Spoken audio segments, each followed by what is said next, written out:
పోతున్నాం. మొదటి వాడిగా ఉంటే మొదటి స్థానము అనేది ఎంత గొప్పదండి, అవునా కదా? మొదటి స్థానము ఎక్కడ మనం పోటీలు పడ్డప్పుడు నేను గెలవాలి అని ఉంటుందా, ఓడిపోవాలని ఉంటుందా? గెలవాలనే నవీన్ కొంచెం స్టాండ్ ఇక్కడ పెట్టాము.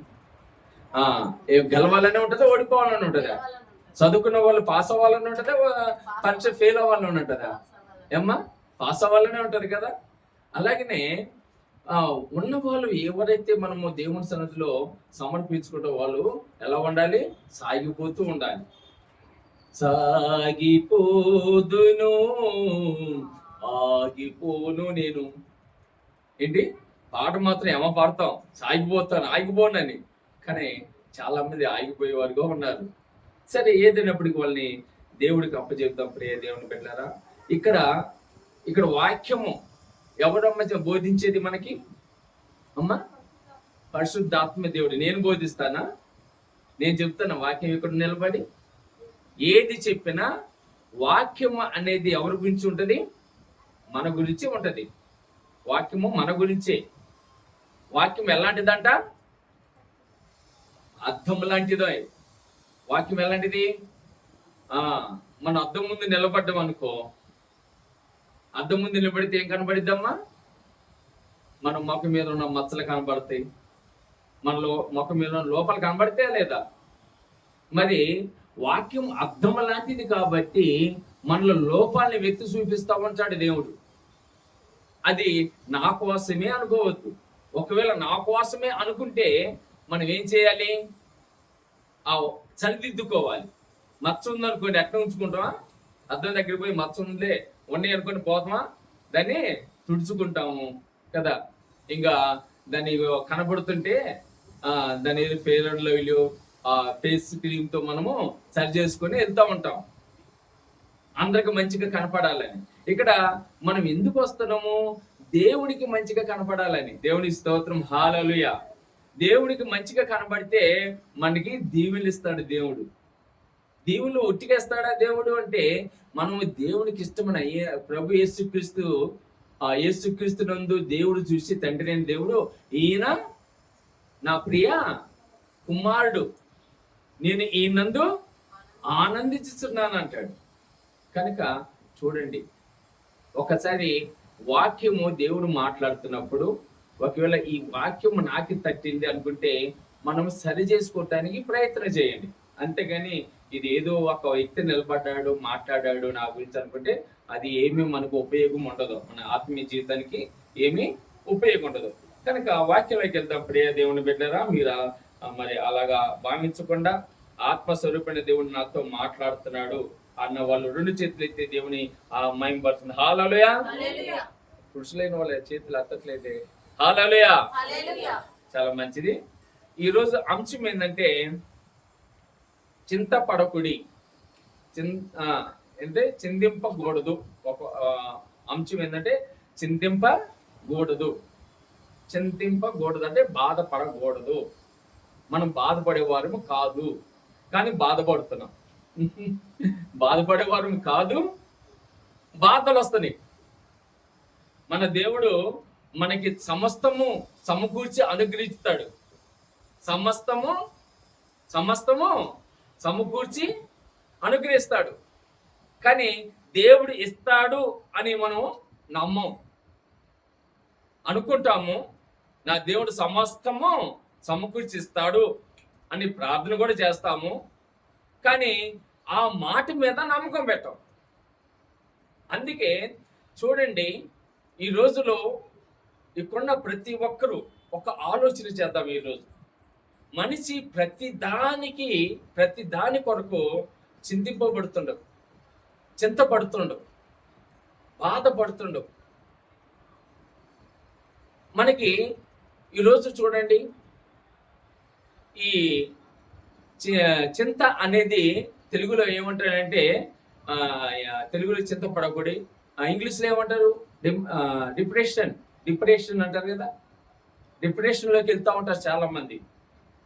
ఆలోచన ఎక్కువ చేసుకొని చింతపడి ఎక్కువగా చింతపడుతూ వాళ్ళ ఆలోచనలు బాగా థింకింగ్ చేస్తూ ఏం చేస్తారమ్మా?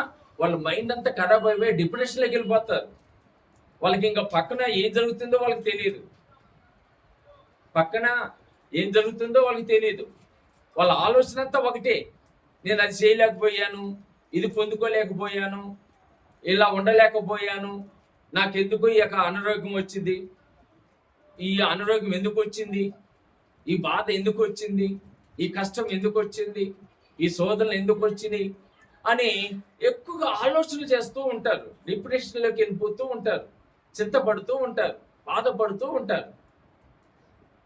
అయితే బాధ ఎందుకు వస్తుంది మనకి? అసలు బాధపడకూడదు, మనం చింతపడకూడదు. దేవుని ఒక వాక్యంలోనే చూస్తే అపోస్తలుడైన పౌలు ఫిలిప్పీయులకు రాసిన పత్రిక 4వ అధ్యాయము 6వ వచనము మనం చదువుకుందాం. ఫిలిప్పీయులకు రాసిన పత్రిక 4వ అధ్యాయము 6వ వచనం. దేవుని గూర్చియు చదువు చదిగా. దేనిని గూర్చియు, దేవుని గురించి అంటున్నావు నువ్వు, అవునా? అవునా, అర్థం పెట్టుకుని అలాగా. దేనిని గూర్చియు చింతపడకూడి గాని ప్రతి విషయములోను ప్రార్థన విజ్ఞాపనల చేత కృతజ్ఞత పూర్వకంగా మీ విన్నపములు దేవునికి తెలియజేయుడి. ఇక్కడ ఏం చెప్తున్నాడమ్మా దేవుడు, పరిశుద్ధాత్మ దేవుడు ఏమని మాట్లాడుతున్నాడు? దేనిని గూర్చియు చింతపడకుడి. ఏం పడొద్దమ్మా? చింతపడకుడి. దేని గురించి మీ ఆలోచన చేయకండి. దేని గురించి మీరు చింతపడకండి, బాధపడకండి. ఈరోజు చిన్న చిన్న వాళ్ళు కూడా షుగర్లు వస్తున్నాయి అమ్మా, అవునా? చిన్నపిల్లలకు షుగర్లు రావటం ఏంటి? ఒకప్పుడు షుగర్లు బీపీలు ఒక 60 సంవత్సరాలు పైబడిన వారికి, ముసలి వాళ్ళకి వస్తాయని మన చిన్నతనంలో మనం చూసాం. మన ముందు తరం వాళ్ళని చూసాం. మన నాన్నలు కానివ్వండి, మన తాతలు కానివ్వండి, వాళ్ళకి 60 సంవత్సరాలు దాటితే కానీ షుగర్లు వచ్చాయి, బీపీలు వచ్చాయి, అవునా కదా? మరి ఇప్పుడు చిన్నపిల్లలకు వస్తున్నాయి, షుగర్లు వస్తున్నాయి, బీపీలు వస్తున్నాయి, హార్ట్ ప్రాబ్లమ్స్ వస్తున్నాయి, రకరకాల వ్యాధులు వస్తున్నాయి కదా. కంటి చూపు మందగించటం, చిన్నపిల్లలకు అద్దాలు వస్తున్నాయా లేదా? ఒక 60 సంవత్సరాల ముసలి వాళ్ళు అద్దాలు పెట్టుకున్నారంటే అది ఒక అర్థం ఉంది. మన టైంలోకి వచ్చేకి 35-40 సంవత్సరాలకి అద్దాలు వచ్చినాయి. బాబు కొంచెం కూర్చున్నమ్మా, 30 పిల్లల్ని కంట్రోల్ చేయండి ప్లీజ్, కొంచెం మీ పిల్లల్ని కొంచెం కంట్రోల్ చేసుకోండి, ఎవరు కొంచెం పిల్లల్ని డిస్టర్బ్ చేయొద్దు. దేనిని గురించి మీరు చింత పడకూడదు. అమ్మ ఇటు చూడండి అమ్మా, బాబు ఇటమ్మా. దేనిని గురించి మీరు చింత పడకూడదు. దేవుడు చెప్తున్న మాట అది. కానీ మనం ఏం చేస్తున్నాము? ఇప్పుడు ఆ రోగాలు రావటానికి కారణం ఏంటంటే డిప్రెషన్లోకి వెళ్ళటమే. మనము ప్రతిదీ బాగా ఆలోచించటం ద్వారా, ప్రతిదీ మనము ఆలోచన ద్వారా మనం మనోవ్యాధికి గురవుతున్నాం. అందుకే చిన్న వయసులోనే షుగర్లు వస్తున్నాయి కదా. చిన్నపిల్లలకి ఎంత ప్రెషర్ అండి. ఇప్పుడు చదువుకున్న పిల్లలకి, ఇప్పుడు మా అక్షత ఉందనుకోండి, లేదంటే ఇవాన్స్ ఉందనుకోండి, సియా ఉందనుకోండి, ఈ పిల్లలకి ఎంత ప్రెషర్ పెడుతున్నాం మనం. చదువు. అక్కడేమో స్కూలు, ఇంటికి వచ్చినాక ట్యూషను కదా. కొంతమంది ఇంటికి వచ్చినా కూడా తల్లిదండ్రులు ఏం చేస్తారు? అసలు కూర్చోబెట్టి చేపను రాస్తానే ఉంటారు. చేపని రాసినట్టు చదువు అంటే వాళ్ళు ఎంత డిప్రెషన్లోకి వెళ్ళిపోతున్నారు ఒకసారి ఆలోచన చేయండి. ఇప్పుడు మనకి హార్ట్ ప్రాబ్లం రావటానికి, గుండె జబ్బులు రావటానికి కారణం ఏంటి? పని ఒత్తిడి వల్లే కదా. పని ఒత్తిడి వల్ల హార్ట్ అటాక్లు, గుండె జబ్బులు పెరిగిపోతున్నాయి, అవునా కదా. గుండె జబ్బులు పెరగటానికి కారణం ఏంది? ఒత్తిడి, చింతపడటం. ఇక్కడ దేవుడేమో అపొస్తలుడైన పౌలు ఫిలిప్పీయులకు రాసిన పత్రిక 4వ అధ్యాయంలో 6వ వచనంలో దేనిని గూర్చి చింతపడకూడి అని చెప్తుంటే, మనం ప్రతి దాని గురించి చింతపడుతున్నాం. లివర్స్ ఖరాబ్ అవటానికి కారణము, మళ్ళీ లివర్స్ తర్వాత కిడ్నీలు ఖరాబ్ అవటం కారణము అన్నీ పని ఒత్తిడి వల్ల, చింతపడటం వల్ల. ఈరోజు దేనికి మనము చింతపడుతున్నాం? ఒకప్పుడు మన పెద్దవారు ఎంత ఆనందంగా ఉండేవాళ్ళు, పొల పనులు చేసుకుంటూ, ఏమ్మా సంతోషంగా ఉండేవాళ్ళు కదా. పొల పనులు చేసుకునే వాళ్ళు ఎంత హాయిగా. మన హైదరాబాద్ ముఖ్యంగా ఈ క్వీన్ సిటీలో, ఈ సిటీలో ఉన్న వాళ్ళు ఆలోచన ఏంటంటే డబ్బే ప్రధానం అనుకుంటున్నారు. డబ్బు గురించి వాళ్ళ ఆలోచన, డబ్బు ఎలా సంపాదించాలి. ఒక్కొక్కరంట 2 ఉద్యోగాలు చేస్తున్నారు, 3 ఉద్యోగాలు చేస్తున్నారంట. అంటే వాళ్ళు ఎంత ప్రెషర్ అనిపిస్తున్నారు చూడండి. కరోనా టైంలో న్యూస్లో వచ్చింది, ఒక అందరికి వర్క్ హోమ్ కదా. ఇప్పుడు నైట్ డ్యూటీ ఉన్న వాళ్ళు పగలు రెస్ట్ తీసుకోవాలి, పగలు డ్యూటీ చేసేవాళ్ళు నైట్ రెస్ట్ తీసుకోవాలి. అలా కావట్లేదంట. అప్పుడు వర్క్ ఫ్రమ్ హోమ్ లో ఒక్కొక్కరు 4 ల్యాప్టాప్లు పెట్టుకొని ఒక్కొక్క కంపెనీ 4-5 కంపెనీలు 4 ల్యాప్టాప్లు పెట్టుకొని చేసేవాళ్ళు ఉన్నారంట డబ్బు సంపాదించడానికి. అంటే వాళ్ళు ఎంత ప్రెషర్ అనిపిస్తుంది. ఈ రోజుల్లో చిన్న వయసులో నడుములిప్పులు వస్తున్నాయి. చిన్న వయసులో ఎందుకంటే వాళ్ళు పని ఒత్తిడి వల్ల. అలాగుంది. శాలరీ అలాగేస్తున్నారు, జీతాలు కూడా అలాగేస్తున్నారు. ఈ కార్పొరేట్ కంపెనీలు ఏవైతున్నాయో అలాగనే జీతాలు ఇస్తున్నారు, వర్క్ కూడా అలాగే తీసుకుంటున్నారు. చాలా మందికి ల్యాప్టాప్ దగ్గర, కంప్యూటర్ దగ్గర ఉండి చూపు మందగించిపోతుంది. చిన్న వయసులోనే జబ్బులు వస్తున్నాయి, చిన్న వయసులోనే పని ఒత్తిడి వల్ల. కనుక అయితే మనము ఇవన్నీ ఎలా ఆలోచన చేస్తున్నాం అంటే, మనము ప్రతి దానికి చింతపడటం వల్ల, అంటే ప్రతి దానికి ఎక్కువగా మనం ఆలోచన చేయటం ద్వారా మనకి ఏమొస్తున్నాయమ్మా, మన అనారోగ్యం రావటం కానివ్వండి, కష్టం రావటం కానివ్వండి, బాధలు రావటం కానీ, శ్రమలు రావటం కానివ్వండి, ఇవన్నీ ఎందుకు వస్తాయంటే మనం ఎక్కువగా థింకింగ్ చేయటం, ఆలోచన చేయటం ద్వారా, చింతపడటం ద్వారా. ఇక్కడ ఏంటంటే చింతపడటం ద్వారా ఇక్కడ ఏమంటున్నాడు, దేనిని గూర్చి మీరు చింత పడకూడదు, దేనిని గూర్చి అంటాడు. ఎందుకు అంటాడు దేవుడు ఆ మాటలో? చూడండి, ఉన్న దాంట్లో ప్రశాంతంగా మనము ఉన్న దాంట్లో దేవుడు ఏదైతే ఇచ్చిండో ఉన్న దాంట్లో ప్రశాంతంగా ఉండటము ఆలోచన చేసినప్పుడు, లేదంటే నాకు దేవుడిచ్చింది చాలు, దేవుడు నాకు ఇంతకంటే, నేను దేవుడిలో నమ్మకంగా ఉంటే ఇంకా ఇంతకంటే నాకు ఎక్కువ ఇస్తాడు అంటే, దేవుని మీద ఆధారపడే జీవితాలు తక్కువైపోతాయి. మన మీద మనం ఆధారపడటం ఎక్కువైపోతుంది. అంటే మనమే చేసుకోవాలి.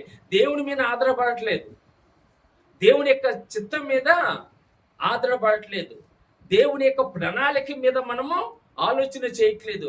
ఏకాడికి మనము ఎలా ఉండాలి మనం ఆలోచన చేయాలి. కానీ మనం ఏం చేస్తున్నామో ఎక్కువగా ఆలోచనలోకి మనం ఎక్కువగా చింతపడటం వల్ల మనకి కష్టాలు కొని తెచ్చుకుంటున్నాం. కష్టాలు ఉన్న దాంట్లో తృప్తిగా ఉన్నాం అనుకోండి. ఆ రోజులు ఎవరైనా వ్యవసాయం చేసి వస్తారు, మంచిగా స్నానం చేసుకొని కొనుక్కుంటే ఎంత ప్రశాంతంగా నిద్రపోతారు కదమ్మా. కానీ ఇప్పుడు మనకేంది, లేచిన కాడి నుంచి దాదాపు మనం 6 గంటలు లేచామనుకోండి, 6 గంటల నుంచి రాత్రి కొనుక్కున్న వాళ్ళకి ఒకళ్ళు 12 అవుతుంది, 1 గంట కూడా అవుతుంది కొంతమంది. అవట్లేదమ్మా? అవుతుందా లేదా? ఎందుకంటే ఆ పని మనము ఇంకా అదిగో 2 చేతులతో సంపాదించుకోవాలి. సంపాదించుకోవడం తప్పు లేదు, కానీ ఆశ వేరే, అతి ఆశ వేరే. ఆశ వేరే, అతి ఆశ వేరే. దేవుడు ఇచ్చిన దాంట్లో తృప్తిగా ఉండి, ఇచ్చిన దాన్ని ఇచ్చినట్లుగా మనం తృప్తి పడటంలో మనకి సంతోషం ఉంటుంది. సంతోషమే సగం బలం అంట. సంతోషమే. ఎప్పుడైనా మనిషి చూడండి, సంతోషంగా ఉండటానికి ప్రయత్నం చేయండి. సంతోషంగా ఉండటానికి ప్రయత్నం చేసినప్పుడు ఆ మనిషి ఎక్కువ కాలము జీవిస్తూ ఉంటాడు. సంతోషంగా ఉన్నవారు. అందుకే నాకు సంతోషంగా ఉండడానికి చెప్తా ఉంటాను. బాధలు ఉంటాయి, దేవుడికి అప్పచెప్పండి. నీ చిత్తమే జరుగును గాక. నీ చిత్తమే, నా చిత్తం కాదు. నా చింత యావత్తు ఆయన మీద ఏమంటున్నాడు. మన బాధ ఏదైతే, మన భారం ఏదైతే ఉందో ఆయన మీద మనం వేయాలి. అంతేగాని ఆ భారం మనం మోసుకోకూడదు. ఆ భారము మనం మోసుకోకూడదు. అప్పుడప్పుడు టీవీలో జోకులు చూపిస్తూ ఉంటారు. ఏంటంటే ఒక ఆమె గిడ్డి మోపు వేసుకుంటా వెళ్తూ ఉంటది.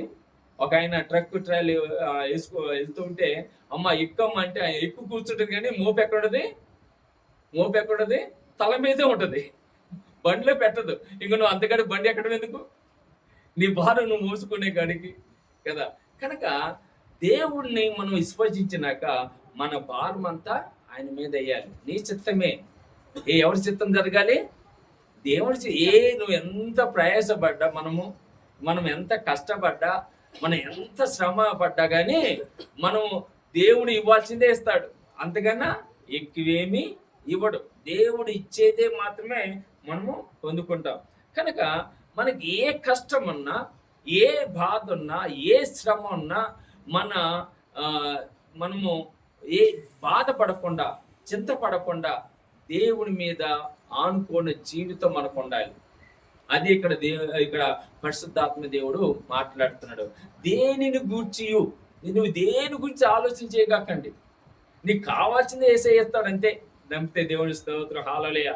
నీకు కావాల్సింది ఎవరిస్తారమ్మా? యేసయ్య ఇస్తాడు. మనం ఈరోజు ఇక్కడ ఉన్నామంటే ఎవరిచ్చింది కృప? దేవునిచ్చిన కృప. దేవుని బిడ్డలుగా మనం దేవుని సన్నిధిలో ఉన్నామంటే ఎవరిచ్చిన కృప? దేవుని కృప. ఇది దేవుని కృప. కనుక ఏది జరిగినా దేవుడు మన జీవితంలో జరిగిస్తాడు. ఆలోచన ఉండాలండి. ఆ దేవుడు జరిగిస్తాడు కానీ ఇంట్లో కూర్చోవటం కాదు. ఇంట్లో కూర్చోకుండా మనం ప్రయత్నం చేయాలి కానీ ఎక్కువగా. ఇప్పుడు ఆశ అంటే ఏంటి? మన కడుపు నిండటం ఆశ. కొంతమంది ఏంది మన ఆకలి తీరటం ఆశ. కొంతమంది ఏంది పేకల దాకా తింటారు. తిని రాత్రి అరగలేదు కడుపు నిప్పి, కడుపులో బాధ. ఎందుకు? నువ్వు అధికంగా తినటం వల్ల ఒక లిమిట్ ఉంటుంది.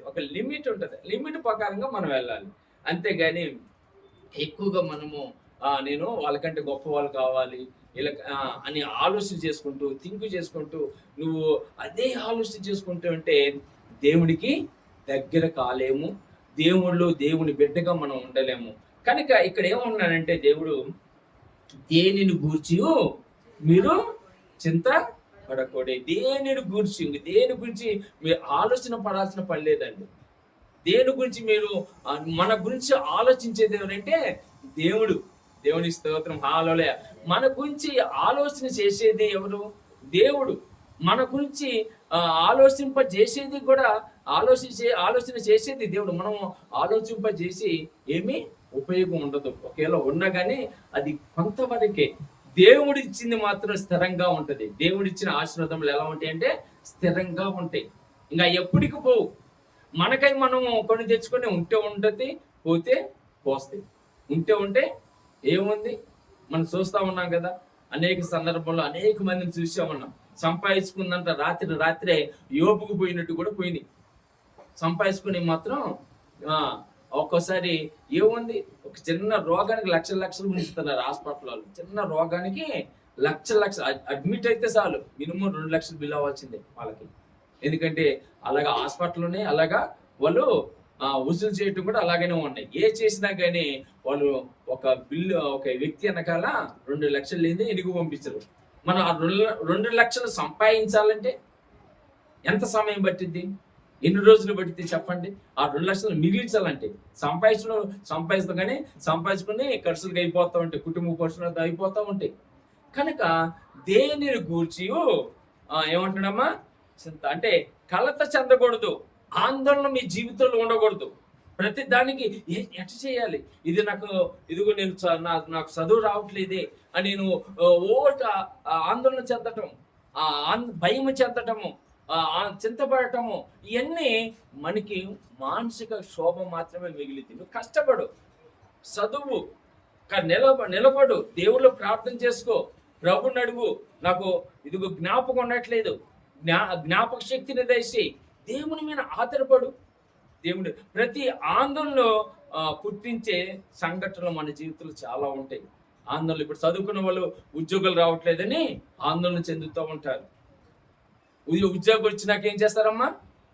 పెళ్ళిళ్ళు కావట్లేదని ఆందోళన చెందుతూ ఉంటారు. వివాహం కాలేదని ఆందోళన చెందుతూ ఉంటారు. కనుక మనం విశ్వాసం అయితే ఏం చేయాలంటే మన ఆ, మన చిత్త యావత్తు ఆయన మీద మనం వేయాలి. మనం చిందింపకూడదు, చింత చెందకూడదు. చిందింపకూడదని దేవుని యొక్క వాక్యములో మనతో మాట్లాడుతున్నాడు. దేనిని గూర్చి మీరు చింతింపకూడదు, దేనిని గూర్చి చింతపడకూడదు, కానీ ప్రతి విషయములోను ప్రార్థన విజ్ఞాపనల చేతను కృతజ్ఞత పూర్వకంగా మీ విన్నపములు దేవునికి తెలియజేయండి. దేవునికి స్తోత్రం, హల్లెలూయా.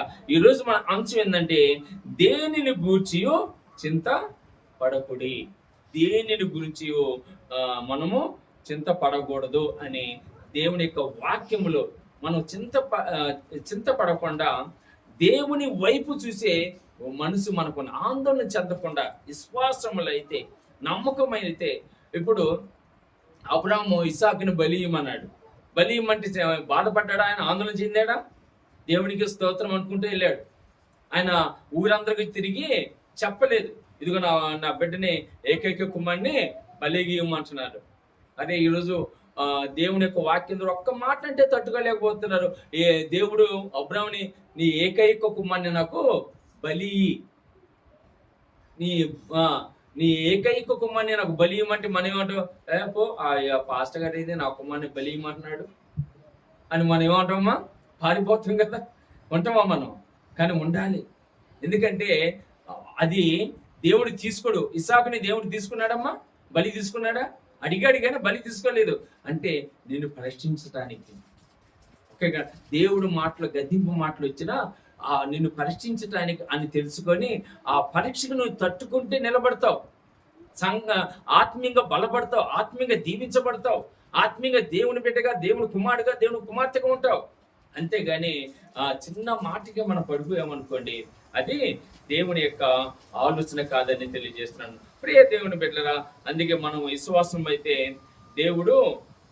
దేవుడే మన పక్షంగా ఉంటాడు, దేవుడే నా పక్షంగా కార్యం చేస్తాడు, దేవుడే నాకు సహాయకుడు, దేవుడే నాకు సమస్తము అని నమ్మకంతో ఉన్నప్పుడు మీరు దేనిని గురించి చింతపడకూడదు, దేనిని గురించి చింతపడకూడదు అని దేవుని యొక్క వాక్యంలో చదివిస్తుంది. అందుకే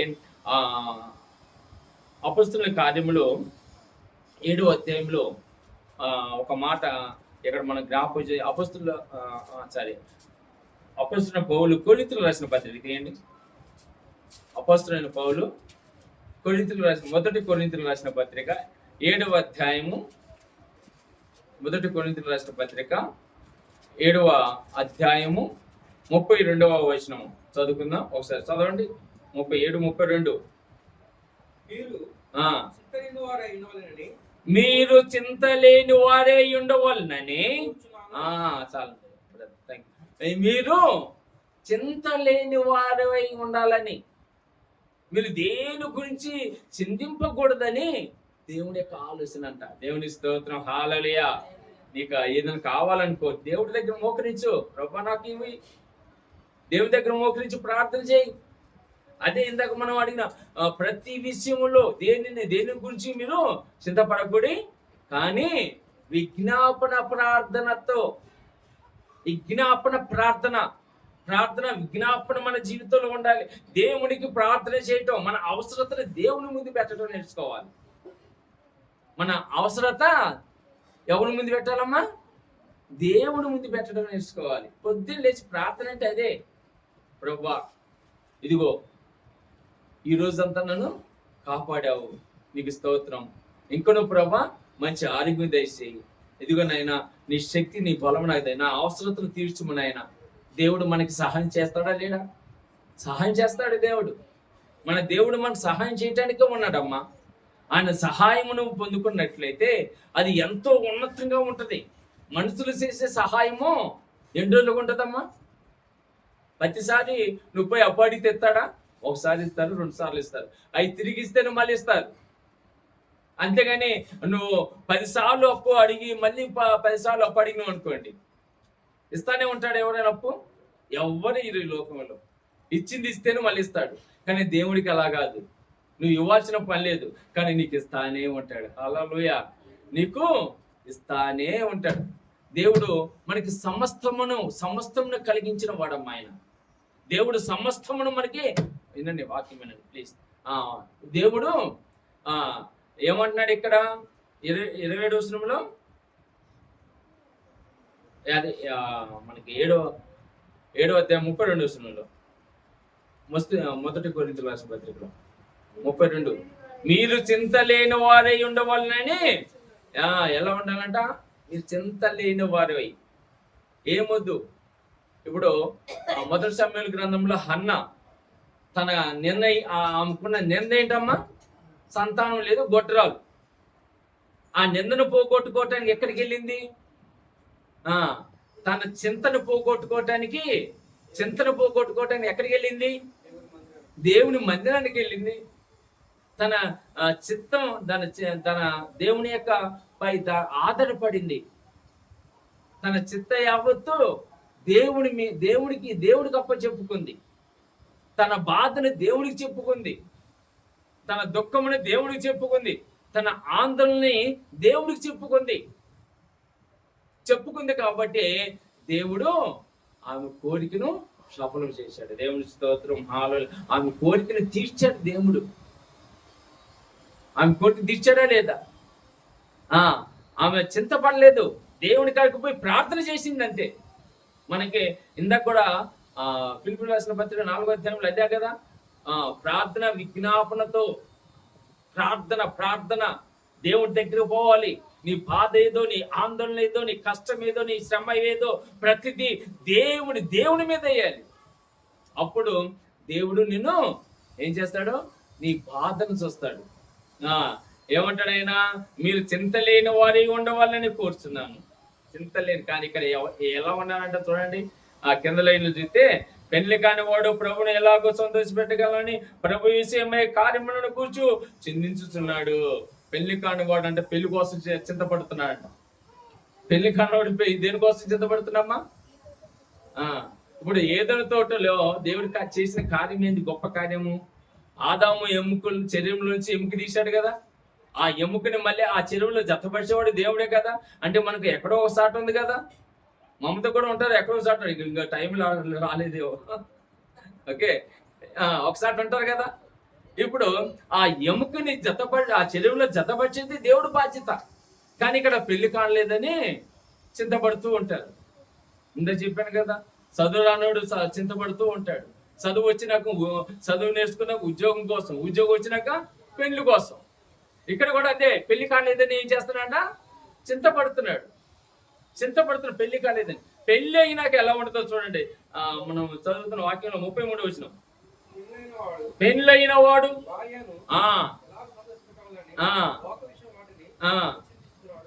పెళ్ళైన వాడు భార్యని ఎలా సంతోష పెట్టాలని చింతపడుతున్నాడంట. లోక విషయం అంటే ఏంటి? భార్యని నా భార్యని మంచిగా చూసుకోవాలి, మంచి బట్టలు కొని పెట్టాలి, మంచి నగలు కొని పెట్టాలి కదా. దేని గురించి చింతపడుతున్నాడు? పెళ్లి కానప్పుడే పెళ్లి గురించి చింతపడ్డాడు. పెళ్లి అయినాక నా భార్యని ఎలా చూసుకోవాలని చింతపడుతున్నాడంట. పెళ్లి అయినాక జరుగుతుందంతే కదా. దేవుడు చూడండి ఎంత గొప్పవాడు. ఆయన కొన్ని వేల సంవత్సరాల క్రితమే ఈ ఒక వాక్యము పొందుపరిచి ఉన్నాడు. పరిశుద్ధాత్మ దేవుడు. చూడండి ఇక్కడ లోక విషయమైన వాటిని గూర్చి చింతించుతున్నాడంట. అంటే ఏంటి లోక విషయము గురించి? అంటే భార్య భర్తలు అనేది ఈ వివాహము ఎలాంటిదన్నమా? ఘనమైనది గాను. భార్య భర్తలు దేవుడి యొక్క ఏర్పాటు. ఆ భార్య భర్తలు కలిపినందుకు కృతజ్ఞతగా దేవుళ్ళు ఎదగాలి. ప్రార్థన కొరకు చింతపడాలి. దేవుని సమయానికి నేను ఉండలేకపోతానని చింతపడాలి. ఆ వాక్యములు ఎదగలేకపోతానని చింతపడాలి. కానీ ఈ లోకానుసారంగా చింతపడుతున్నారండి. నా భార్యని ఎలా చూసుకోవాలి? ఈ భార్య కూడా ఎలాంటిదంటే కింద లైన్లో చదవండి. అటువలనే పెళ్లి కాని స్త్రీ కనిగియు తమ శరీరమందును ఆత్మీయందును పవిత్రులై ఉండుటకు ప్రభు విషయమైన కార్యమును గురించి చిందించుతుందురు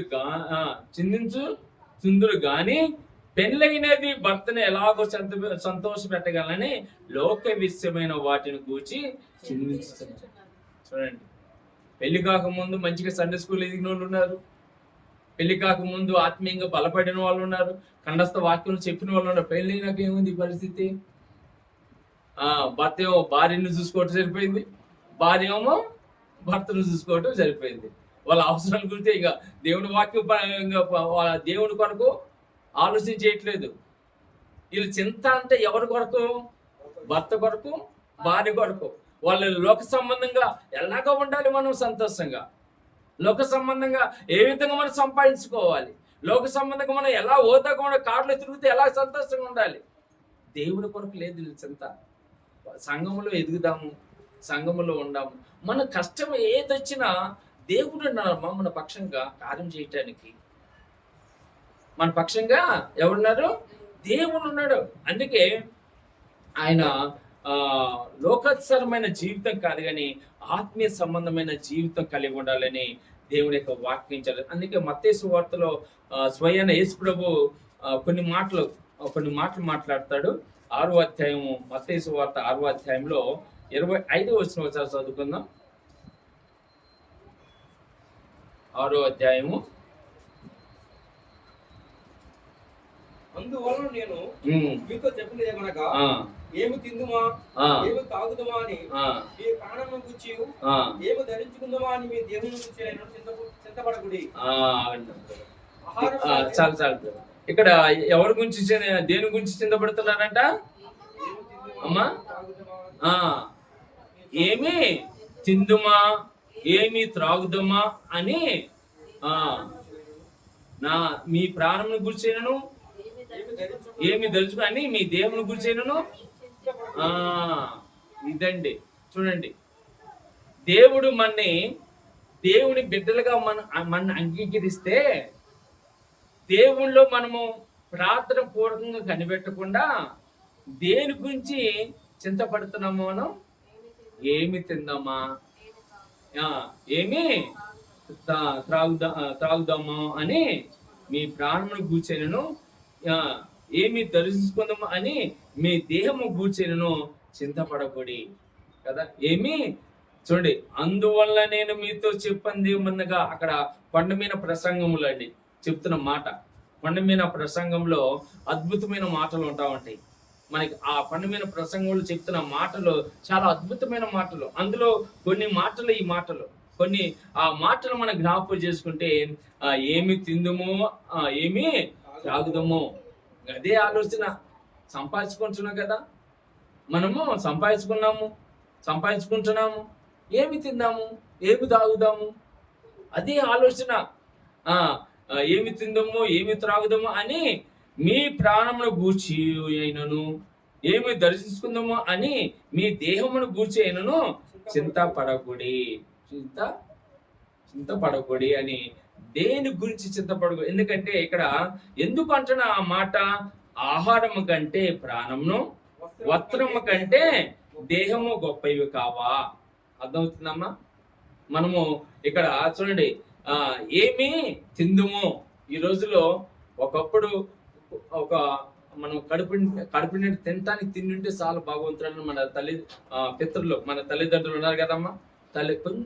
కడుపు తినటానికి ఉంటే చాలు. మా తాతల టైంలో తినటానికి కూడా సరిగ్గా తిండి ఉండేది కాదంట. అప్పుడు వరి కూడా లేదు.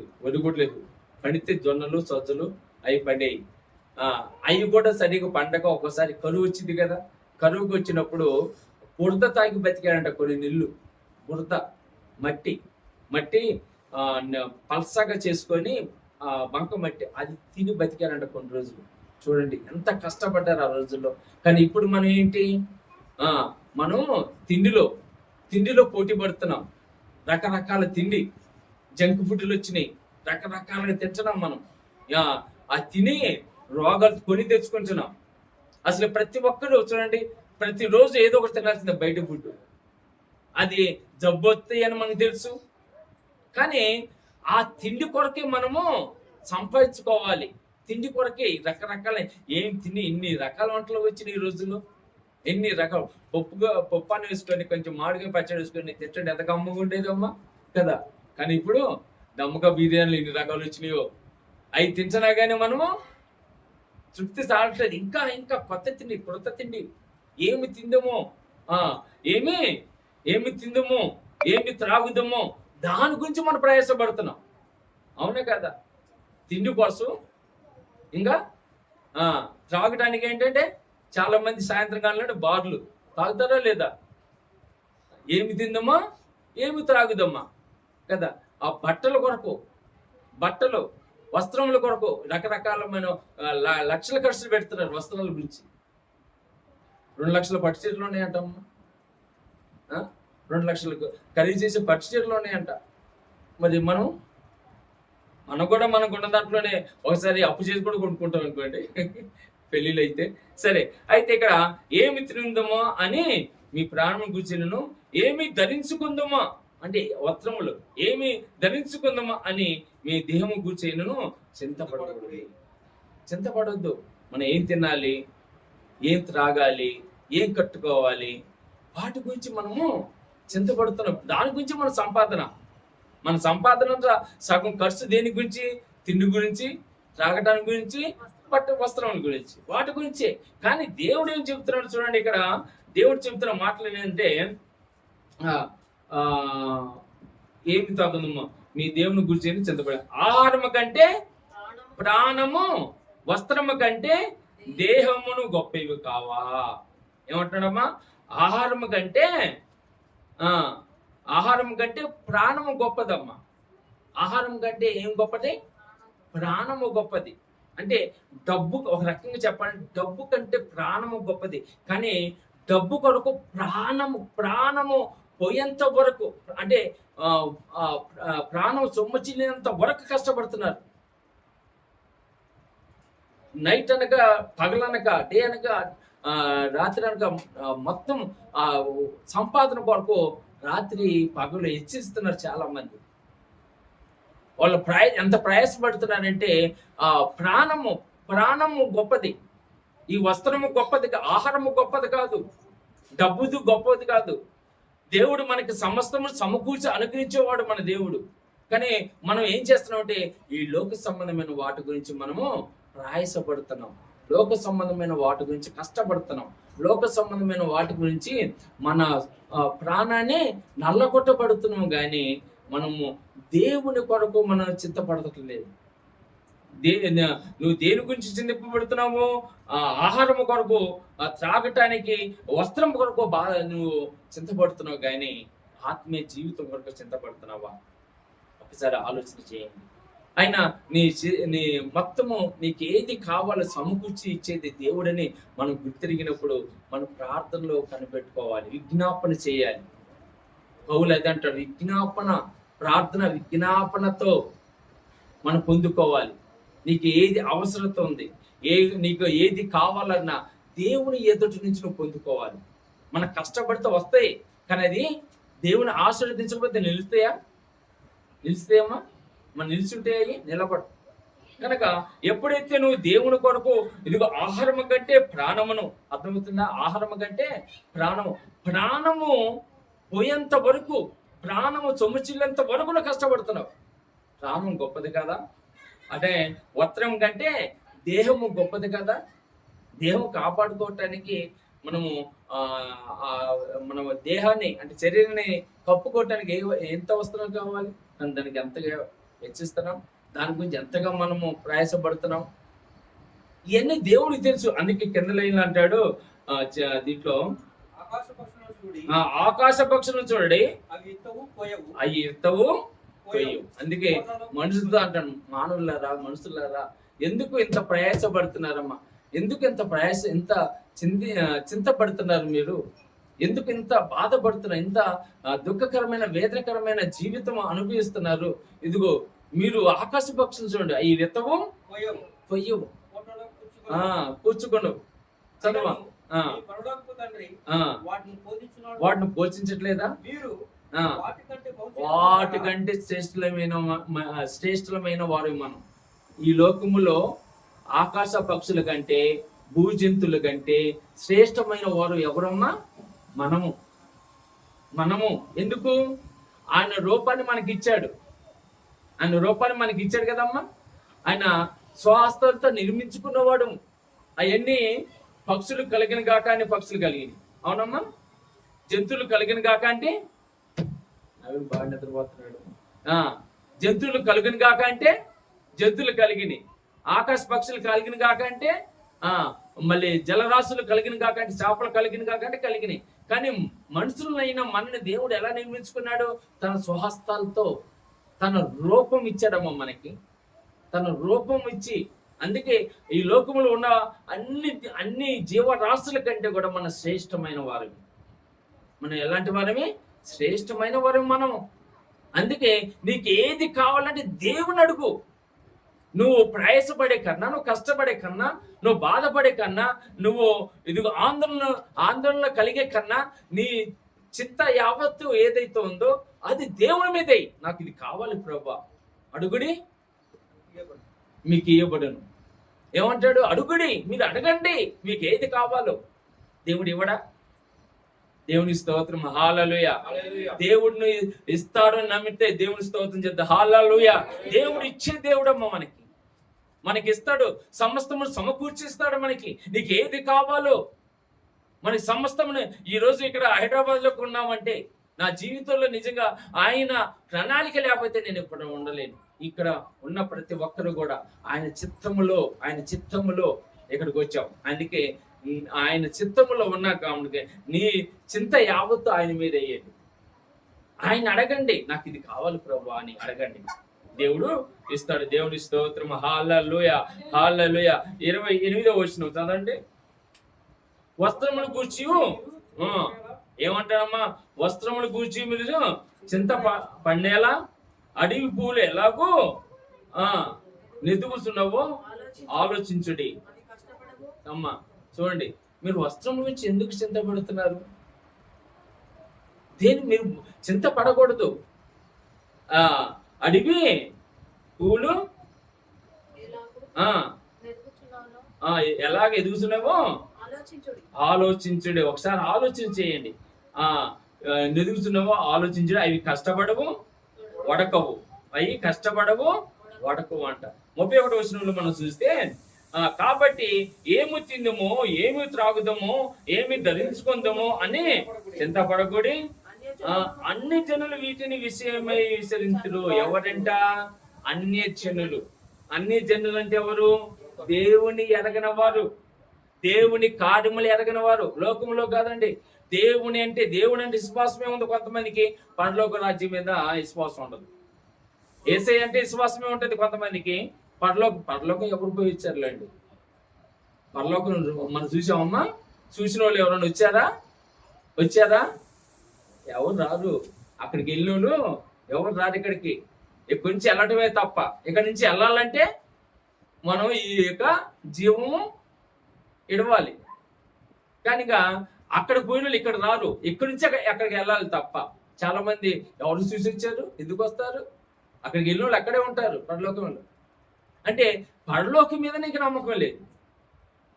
ఇక్కడ ఏమి తిందమో, ఏమి త్రాగుదామో, నీకు నీ ప్రాణము కంటే ప్రాణం ఎంత గొప్పది, వస్త్రం కంటే నీ దేహం ఎంత గొప్పది, ఆహారం కంటే నీ ప్రాణం ఎంత గొప్పది. ప్రాణాన్ని నల్లగొట్టుకుంటున్నారు చాలా మంది. ప్రాణాన్ని ఎంతగానో ఆ ప్రాణము ఏమంటారు, ప్రాణ త్యాగానికి మించిన త్యాగం చేస్తున్నారు పనుల వల్ల. అసలుకి దేవుని గురించి మనం ఆలోచన చేస్తున్నామా? దేవుడే నాకు ఇస్తాడు, ఎందుకు ఇయ్యడు? నువ్వు విశ్వాసంగా ఉండు, ప్రార్థనలో ఉండు, నమ్మకంగా ఉండు. అందుకే యేసయ్యకు కూడా శ్రమలు వచ్చినాయి కదండి. యేసయ్య కూడా శ్రమలు వచ్చినప్పుడు ఎవరు వైపు చూశారు? తండ్రి అయిన దేవుని వైపు చూశాడు కదా. తీని మత్తయి సువార్త 26వ అధ్యాయము ముగిస్తాను, అయిపోయింది. మత్తయి సువార్త 26వ అధ్యాయము 37వ వచనం చదవండి. 26:37 త్వరగా తీసారా?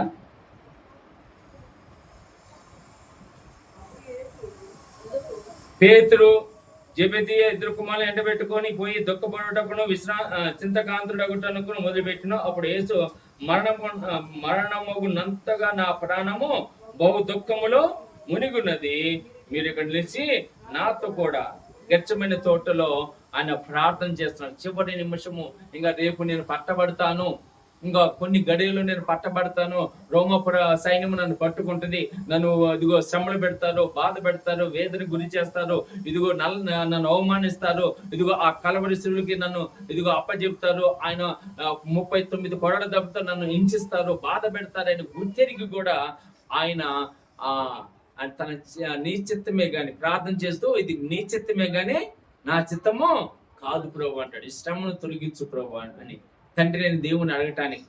కనుక మనము మనకి ఏది కావచ్చిన మన చింత యావత్తు ఆయన మీద మనం మోపాలి, యేసయ్యని అడగాలి. అప్పుడే దేవుడు మనకి సమస్తము కలిగడానికి. మళ్ళీ ఫిలిప్పీయులకు రాసిన పత్రిక ఒకసారి ఎన్నికెళ్దాం.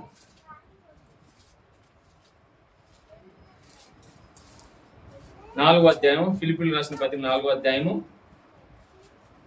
6వ వచనం. దేని గురించి చింతపడకూడదు కానీ ప్రతి విషయంలోనూ ప్రార్థన విజ్ఞాపనముల చేత కృతజ్ఞత పూర్వకముగా మీ విన్నపములు దేవునికి తెలియజేయండి. ఎలా చేయాలంట? ప్రార్థన విజ్ఞాపనల చేత. ప్రార్థన మనము శుక్రవారం ఎందుకు పెట్టుకున్నామమ్మా? ప్రార్థన విజ్ఞాపనలను ఎందుకు పెట్టుకున్నాము? మనకు కావాల్సిన చింత యావత్తు పొందుకోవటానికి, మనకు కావాల్సిన సమస్తము పొందుకోవటానికి విజ్ఞాపన ప్రార్థన పెట్టుకున్నాం. ప్రార్థన విజ్ఞాపన అనేది చాలా ప్రాముఖ్యమైనది. ఆ ప్రార్థన ద్వారా పొందుకుని ఆదివారం కృతజ్ఞత తెలియజేయాలి. ఆదివారం ఏం తెలియజేయాలి? కృతజ్ఞత. కనుక ఈరోజు ఎన్న వాక్యాన్ని బట్టి మనము దేని గురించి ఎక్కువ చేయగాకండి, ఎక్కువగా ఆలోచన చేయగాకండి.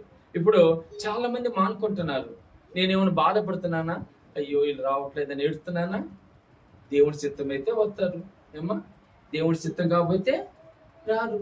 నేను పోయి 10 సార్లు బతిలాడినా దేవుడి చిత్తం లేకపోతే వస్తారా? వాళ్ళు ఏమన్నా మానుకున్న వాళ్ళు వస్తారా? చెప్పండి. వాళ్ళు దేవుడి చిత్తం అయితే వస్తారు, అంతే. ఇప్పుడు నాకు నాకు 2 లక్షలు పెట్టి నేను పుస్తకాలు, పాటల పుస్తకాలు, దాంట్లో ఒక పుస్తకం కూడా నేను అమ్మలేకపోయాను, మార్కెటింగ్ చేయలేకపోయాను. ఇప్పుడు వాటిని చూసినప్పుడు నా గుండె పగిలిపోతుంది, 2 లక్షలు పెట్టానే అని. కానీ అనుకొని ఏమనుకుంటాను? దాని వెనకాల ఏదో దేవుడి చిత్తమే ఉండదులే అనుకుంటాను. దాని వెనకాల అంతేగాని నాకు 2 లక్షలు పోయినాయి అన్న మనోవేదన పెట్టుకున్నాను అనుకోండి, నాకేమొచ్చింది? ఇంకా డిప్రెషన్లోకి వెళ్ళిపోతానా లేదా? 2 లక్షలు పోయింది, 2 లక్షలు ఖర్చు పెట్టడం అంటే ఏంటి? దాన్ని 2 లక్షలు దేనికైనా ఉపయోగపడుతుంది. డబ్బులు దేనికైనా ఉపయోగపడితే కదమ్మా. 2 లక్షలు పెట్టి పుస్తకాలు కొట్టి ఒక్క పుస్తకం అమ్ముడు పాలేదు, నేను మార్కెట్ చేయలేకపోయాను. ఇప్పుడు నేను వాటి నుంచి రోజు బాధపడుతూ ఉన్నాను అనుకోండి, త్వరలోనే మనసు ఎక్కువ కూర్చుంటా, త్వరలోనే. ఎందుకంటే బాధపడద్దు, నాకు పోయినాయే, నాకు రాలేదే, నాకు అవ్వలేదే, నాకు చేయలేదే, నాకు ఈ పని అనుకున్నాను కాలేదే, ఆ పని అనుకున్నా కాలేదే, నేను ఇంకొక ఫ్లోర్ వేద్దామని అనుకున్నాను కాలేదే, నా బిడ్డలు అసలు తోమతుంటే డాక్టర్ కావాలనంటే నీ అన్ని దేవుడే సమకూర్చిస్తాడు నీ బిడ్డలకి. కానీ నీ బిడ్డల పట్ల ఇప్పుడు నేను 10th క్లాస్ ఫెయిల్ అయ్యాను, నాకు ఉద్యోగం రాలేదా? ఏమ్మా ఉద్యోగం వచ్చిందా లేదా? ఎవరిది ఇది? ఎవరిస్తే నేను ఉద్యోగం తీసుకున్నాను? నా యేసయ్య ఇస్తే, నా యేసయ్య నాకు ఇచ్చాడు, అంతే. నువ్వు ఉద్యోగం రాలని పెద్ద కష్టపడ్డా కానీ ఒకసారి ఆ ఉద్యోగ టైం నీ బ్రతికి ఎలా ఉంటుందో, మన బ్రతికి ఎలా ఉంటుందో తెలుసా? రేపు అనేది మంది కాదు, ఈ రోజుదే మంది. రేపు ఎలా ఉంటుందో మనకి తెలుసా? ఏమన్నా తెలీదు. కానీ దేని గురించి బాధపడకండి. ఏ కష్టం వచ్చినా ప్రభా నీ చిత్తమే, ప్రభా నీ చిత్తమే. నీ చింత ఏదైతే ఉందో నీ చింత అంతా దేవుడి మీద మోపు.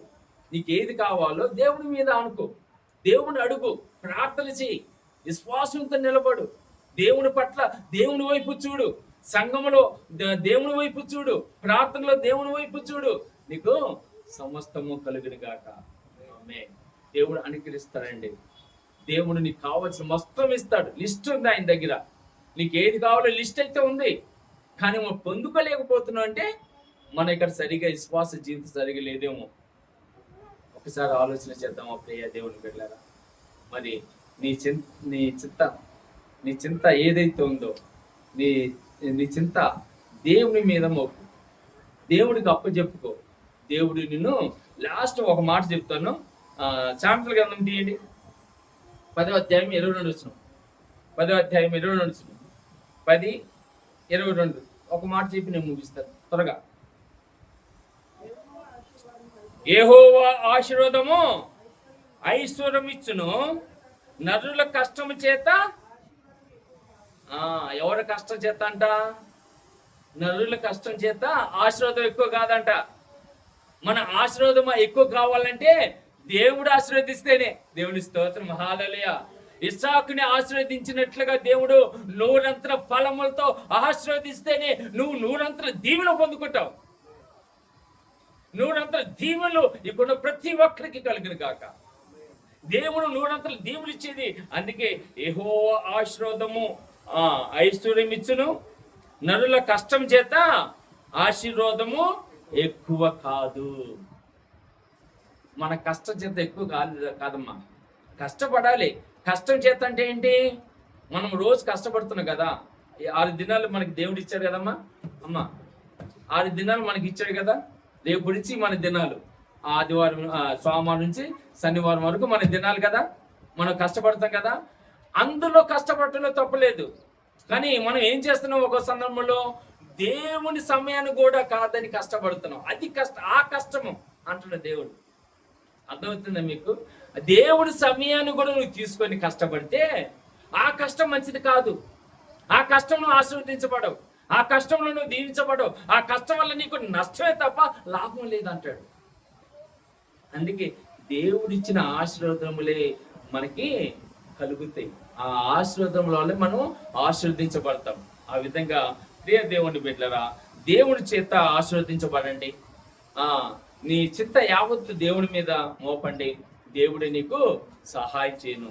దేవుడు తన పరిశుద్ధ వాక్యము మనల్ని దీవించి ఆశీర్వదించును గాక. ఆమేన్. చిన్న ప్రార్థన, వాక్య నిమిత్తమైన ప్రార్థన. నా దేవా, నా ప్రభువైన యేసయ్యా, నీ పరిశుద్ధమైన నామములో